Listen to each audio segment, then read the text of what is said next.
Salut à tous. Alors je vais vous montrer comment réussir des jouets. Tout simplement, la base des jouets, tout simplement, c'est d'avoir des outils bien propres. Pour réussir vos jouets, il faut des outils bien propres. Un seau propre et l'eau que vous allez faire pour mélanger votre enduit, il faut que l'eau, ça soit de l'eau propre. Pas de l'eau qui est dans un bidon, qui a des grumeaux, un peu de sable ou quelque chose dessus. Sinon là, vous n'allez pas du tout réussir vos jouets. Une fois que vous avez l'eau qui est propre, vous mélangez votre enduit. Vous le mélangez avec un malaxeur à peu près 5 minutes. Parce que l'enduit, il faut vraiment qu'il soit bien mélangé. Et vous le mettez, qu'il soit un peu comme du dentifrice. Comme on voit là. Il ne faut pas qu'il soit comme du MAP. Il faut qu'il soit un peu comme du dentifrice. Voilà. Ensuite, quand vous prenez, le souci des personnes, c'est qu'ils font de l'enduit. Et du coup, ils font les joints et ils laissent l'enduit sur les outils, sur les spatules ou sur les yannes. Du coup, ça sèche et quand vous allez repasser, ça vous fait des grumeaux au niveau de votre enduit, au niveau de votre jouet. Et c'est ça qui vous fait rater vos jouets. À chaque fois quand vous travaillez, tout le temps, n'hésitez pas de racler comme ça, de poser votre enduit, de bien nettoyer les spatules. Si vous en avez même derrière, n'hésitez pas à racler. Et par contre, s'il est un peu qui a commencé à sécher, vous le raclez comme ceci et vous le jetez.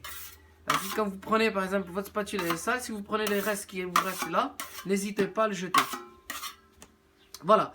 Ce qu'il faut comme outil, il vous faut une spatule. Celle-là elle fait 12 cm, mais je vous conseille pas de travailler avec une 12 cm parce que comme si je fais la vidéo, si les personnes y ratent, ça va être des amateurs pour faire des jouets. Il vous faut plutôt une 15 ou 16 cm. C'est assez large, vous perdrez moins d'enduit parce qu'avec une 12 cm, l'enduit va tomber. Et comme j'ai que la 12, bon, je me dépanne avec ça, je vais pas acheter une 16 alors que j'ai que la 12. Il vous faut aussi une yann comme cela. Celle-là, elle est incurvée. Par contre, il y a des plates. Celle-là-ci, elle est plate. C'est pas bon pour les jouets. Il faut pas le faire aux jouets. Il vous faut une yann comme celle-là, incurvée. Je sais pas si on le voit. Il vous faut une comme ça. Mais quand vous êtes amateur, même pour les professionnels, des fois, ils prennent des trucs assez larges, comme ceci.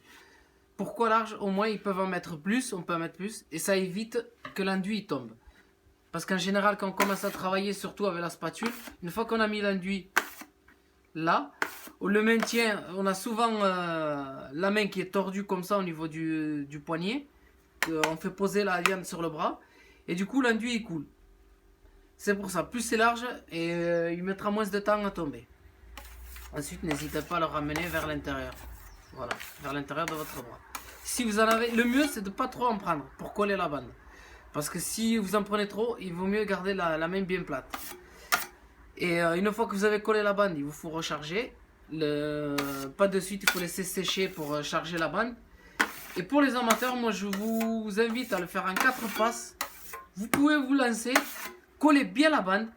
Ensuite, une fois que vous avez bien collé la bande, vous laissez sécher, vous chargez, vous laissez sécher, vous grattez rien qu'à la spatule, les bords, parce que quand vous arrivez au milieu, vous allez faire un raccord, vous grattez que le milieu, vous faites une finition.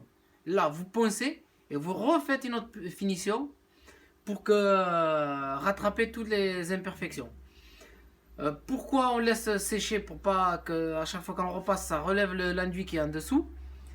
Et poncer entre la dernière et entre les deux dernières finitions permet à vous enlever tous les grumeaux qu'il y a sur le côté. Comme ça, quand vous allez repasser pour la 4e fois, vous allez faire des enduits bien finis. Pour les joints, surtout, bien coller la bande et bien charger. Quand vous chargez, il ne faut pas qu'on voit la bande à travers.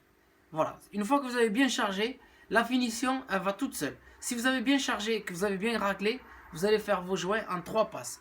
Même si vous n'êtes pas professionnel.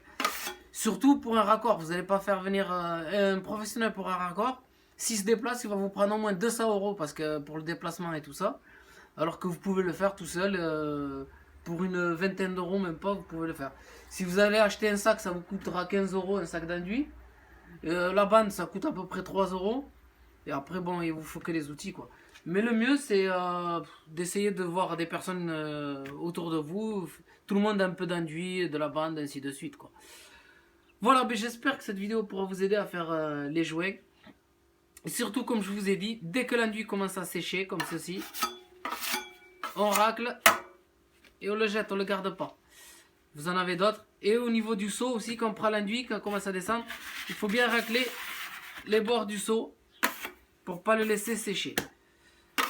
Voilà, ben, je vous souhaite une très bonne vidéo à tous.